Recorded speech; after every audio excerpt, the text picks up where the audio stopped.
Bonsoir à toutes et à tous, bienvenue dans mon live 209 sur mon défi 365 jours de live. Je vais vous laisser quelques instants pour arriver, il y a le chat qui n'est pas loin.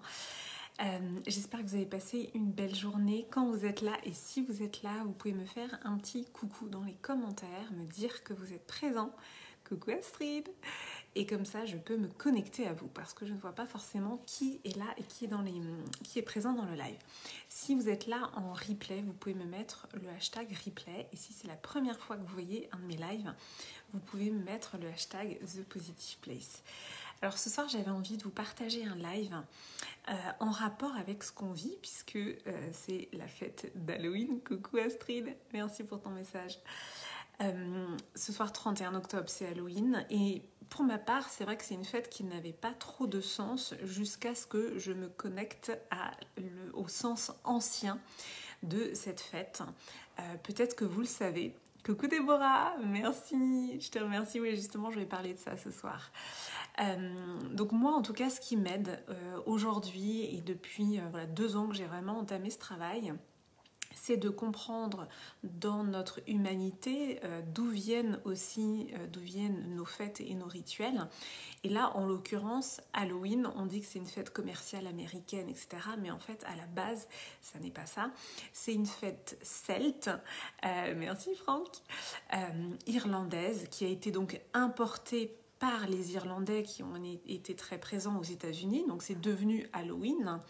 Mais en fait, au départ, ça s'appelle Samhain et c'est la fête des morts. Mais ce qui est intéressant de voir dans cette fête, c'est que pour les Celtes, c'était vraiment le dernier jour en fait de l'année. Il y a non seulement cette idée de fêter les morts, mais aussi à cette idée de faire le deuil. Voilà, faire le deuil de quelque chose, des choses dont on ne veut plus, et d'ouvrir une nouvelle page vers quelque chose de nouveau. Donc pour moi, il y a vraiment ces deux dimensions-là de... Oui, penser en effet, c'est demain le 1er novembre où il y aura vraiment cette dimension de se relier à nos ancêtres disparus. Mais pour ce soir, moi ce que je vous propose de faire, c'est quelque chose que j'ai fait tout à l'heure, que j'ai partagé dans ma story, c'est d'aller dans une démarche symbolique. Moi j'utilise beaucoup les symboles.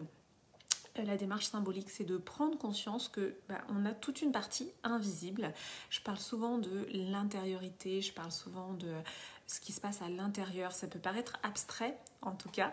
Oui, en effet aussi Pascal, en rapport avec les Bretons et les Celtes, c'est un peuple qu'on a retrouvé en Bretagne aussi, voilà, dans différentes contrées en Europe. Et donc le fait de se relier à notre partie invisible, ça peut être compliqué. Ça peut être compliqué parce que c'est abstrait, c'est impalpable, c'est invisible justement.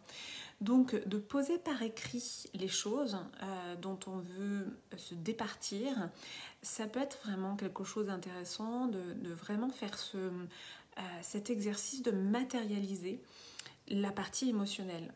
Quand on est sur de l'émotion, quand on est sur des sensations, quand on est sur ce que l'on veut vivre, c'est immatériel, c'est vraiment impalpable. Donc passer par l'écrit, passer par une matérialisation, c'est vraiment justement ancrer les choses, et c'est ça, être intentionnel. Qu'est-ce que ça veut dire être intentionnel? C'est mettre de l'intention, c'est vraiment poser ce que vous avez envie de vivre.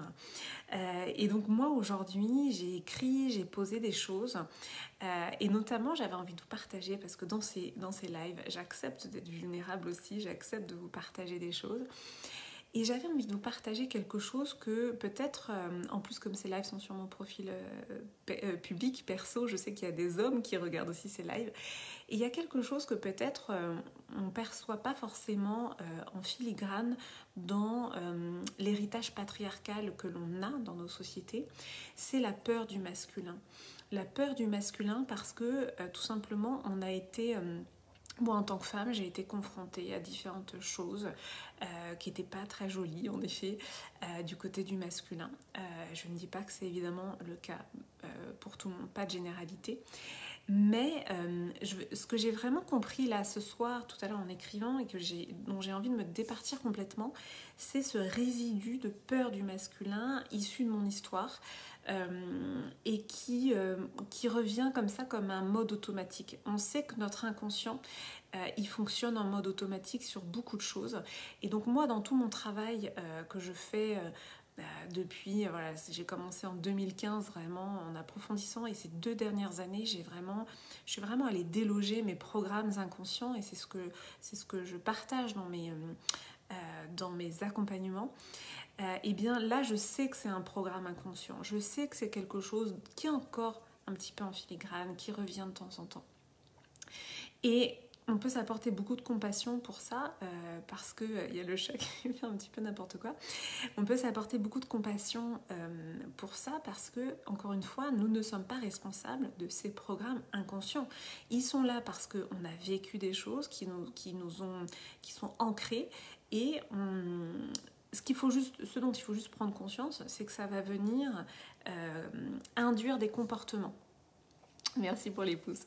Ça va venir induire des comportements, donc des comportements évitants, fuyants, soit de soumission, soit de fuite, ou au contraire d'agressivité. Donc il y a évidemment différentes manières de répondre.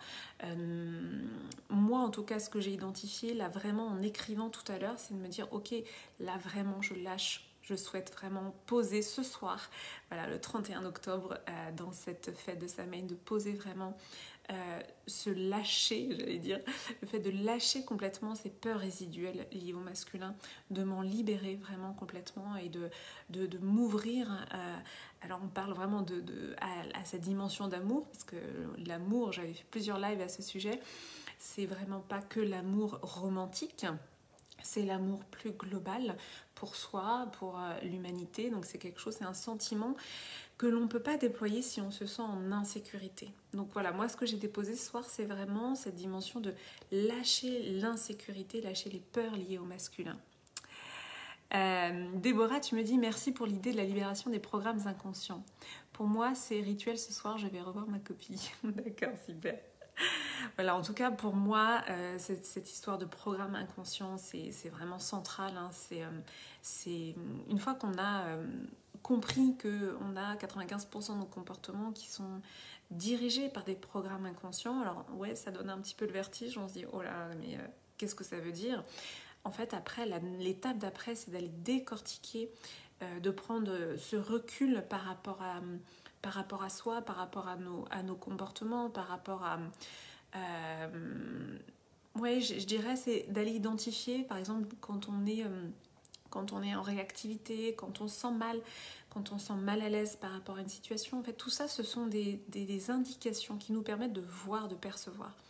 Et donc là, on peut prendre un peu de recul et se dire, ok, qu'est-ce qui se joue là en moi à ce moment-là? Donc ça, c'est un travail d'observation que vous pouvez faire vraiment quotidiennement. C'est le travail de la pleine conscience, c'est ce dont on parle, hein, quand on parle de l'instant présent, c'est de prendre ce recul par rapport à ce qui nous traverse, et en effet de percevoir ce par quoi on est mu, et ce qui nous fait agir aussi. Voilà, je pense que c'est important. Et non, Pascal, je ne suis plus au bord de la mer, malheureusement. Merci pour les pouces. je suis rentrée. Dites-moi si ça résonne, dites-moi comment ça résonne pour vous. Voilà, je vous ai partagé moi ce que j'avais envie de lâcher ce soir, dans cette transmutation, dans ce renouveau qui nous attend. En tout cas, voilà, si on se base sur cette fête de Samhain, de cette fête celte, je trouve que c'est vraiment intéressant de se relier à ce que nos ancêtres d'il y a plusieurs siècles, voire plusieurs millénaires, ont vécu avant nous. Et en tout cas, moi, ça me parle, ça me porte, et j'avais envie de vous le partager ce soir. Voilà, c'était mon live 209. Je vous souhaite une très belle soirée, du coup, quel que soit ce que vous ferez ce soir, ce que vous avez choisi de célébrer, ou ce que vous choisissez de faire. Je vous souhaite une très belle et douce soirée. Je suis très heureuse de votre présence. Merci à toutes celles et ceux qui sont passés. Déborah, Pascal, Astrid. J'en oublie sûrement, peut-être que je ne vois pas tout le monde. Je vous remercie et je vous souhaite une douce soirée. Je vous dis à demain.